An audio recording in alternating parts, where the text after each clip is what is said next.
Program Sokongan Penyelidikan. IRIS terus komited dalam menganjurkan pelbagai program untuk menyokong usaha penyelidikan dan data pembangunan belia yang holistik dan mampan.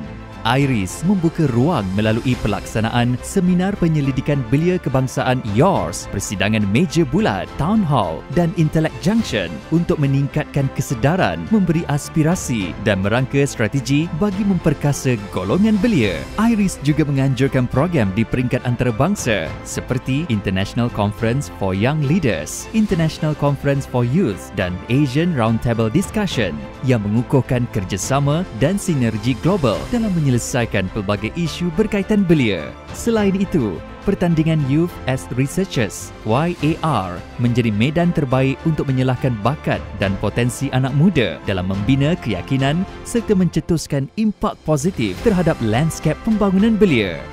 Segala usaha ini selaras dengan peranan IRIS sebagai peneraju dalam penyelidikan pembangunan belia dan pusat rujukan data yang dipercayai. Melalui ilmu, amal dan impak, usaha IRIS adalah untuk menjadi institut penyelidikan pembangunan belia yang berpengaruh di peringkat nasional dan serantau demi membentuk masa depan Malaysia yang progresif.